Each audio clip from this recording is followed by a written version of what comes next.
دیکھیے، جب ہم پچھلے 10 سال کی بی جے پی سرکار کی کارکردگی دیکھتے ہیں، چاہے وہ بے روزگاری ہو، نوجوانوں کی خودکشیاں ہوں، بے روزگاری کی وجہ سے کسانوں کا حال دیکھیں، مہنگائی دیکھیں، اور جتنے بھی باقی جو ملک کو آگے لے جانے کے بجائے 1000 سال پیچھے لے جانا چاہتے ہیں، تو ان تمام ناکامیوں سے اٹینشن ڈائیورٹ کرنے کے لیے بہت کوشش کی جا رہی ہے کسی طرح سے ہندو مسلم فسادات ہو، لوگ سڑکوں پہ آئے۔ اس کے لیے انہوں نے مسجدیں توڑنا، ہر مسجد میں مورتی ڈھونڈ لینا، اسکول مدرسے توڑ دینا، لوگوں کے گھر توڑ دینا، جس نے اتراکھنڈ میں ان کو بچایا بھی ہے اس کا گھر بھی توڑ دیا۔ ایسے انسان کا جس کو آپ انعام دیتے ہیں پھر اس کا گھر توڑتے ہیں۔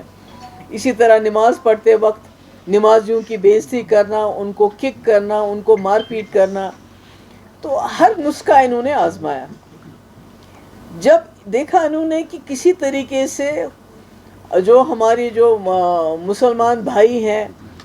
وہ سڑکوں پہ نہیں آ رہے ہیں جس طرح سے یہ چاہتے تھے کہ وہ آئیں اور فسادات ہو جائیں، تو اب انہوں نے آخری تیر جو ان کے کمان میں تھا اس کو انہوں نے چلایا ہے،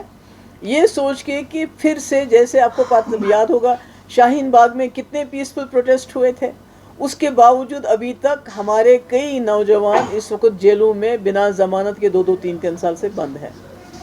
تو ایسے میں مجھے لگتا ہے کہ میں تو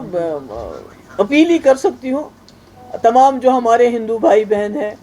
اور خاص کر جو مسلمان ہیں کہ ان کے اس جال میں پھنسنا نہیں ہے۔ ہمیں ابھی سڑکوں پہ آنے کی ضرورت نہیں ہے۔ ہمارے جو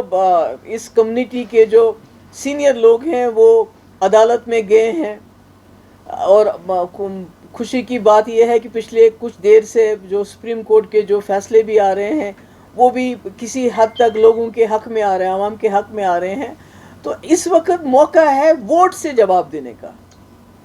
اپنا ووٹ صحیح طریقے سے استعمال کر لیجئے تاکہ کل کو اگر آپ آواز بھی اٹھائیں کسی قانون کے خلاف تو آپ کو دنگے، جیسے دلی میں دنگے کرائے گئے پھر اس میں انہی کو جیل میں ڈالا گیا جو وکٹمز تھے، تو کوئی ووٹ کا میرے خیال میں اس ملک کی سب سے خوبصورت چیز تو جمہوریت ہے جس کو یہ ختم کر رہے ہیں، سب سے خوبصورت چیز ہمارا آئین ہے جس کو یہ سبورٹ کر رہے ہیں۔ نہیں تو آپ مذہب کے نام پہ کوئی قانون نہیں بنا سکتے، اور سی اے بالکل مسلمز کو ٹارگٹ کرنے والا قانون ہے۔ تو میری معتبانہ گزارش ہے تمام لوگوں سے، خاص کر مسلمانوں سے، خدا کے لیے ان کے جال میں مت پھنسیے، اپنے ووٹ کا صحیح استعمال کر لیجئے، اور اس کے بعد قانونی طریقے سے اس لڑائی کو لڑنے کی ضرورت ہے۔ ابھی خدا نہ خواستہ غصے میں تیش میں آ کے کوئی حرکت نہیں کرے۔ دیکھیے، میں سمجھتی ہوں، میں نے آج بتایا بھی ہے ایسا کہ جموں کشمیر بالخصوص کشمیر وادی یہ بہت فریجائل ہے، اس کا جو ایکو سسٹم ہے بہت فریجائل ہے، اور ہماری جو اکانومی ہے وہ زیادہ تر ہماری جو فروٹ انڈسٹری ہے ایگریکلچر پہ ڈیپینڈ کرتی ہے۔ تو بنا سوچے سمجھے اگر آپ ہر گاؤں کے بیچ میں سے ریلوے لائن کو لیں گے اس میں ہزاروں لاکھوں پیڑ ہمارے کٹیں گے جو ہماری بیک بون ہے ہماری اس کی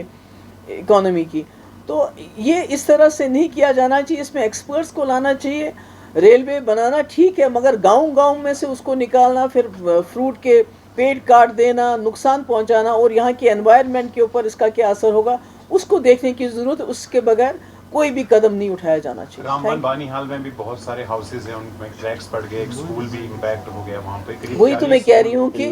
کہیں وہ دیکھنا چاہیے، اور خدا نہ خواستہ ہماری حالت جو اتراکھنڈ اور جو ایسی جگہ ہیں جہاں یہ سڑکیں بنائی انہوں نے،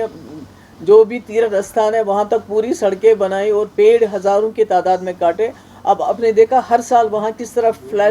فلڈس آتے ہیں، کس طرح سیلاب آتے ہیں اور سب بہا کے لے جاتے ہیں۔ تو کشمیر تو اس سے بھی زیادہ نازک ہے۔ تو میں سمجھتی ہوں اس قسم کے ریلوے لائن کو آنکھ بند کر کے اس طرح سے نہیں ایکسٹینڈ کرنا چاہیے، اس میں پہلے دیکھنا چاہیے کہ اس کا انوائرمنٹ پہ کیا امپیکٹ ہوگا، اور جو ہمارے باغات ہیں اس میں ہمیں نقصان نہیں ہونا چاہیے، وہ ہم برداشت نہیں کریں گے۔ Thank you so much.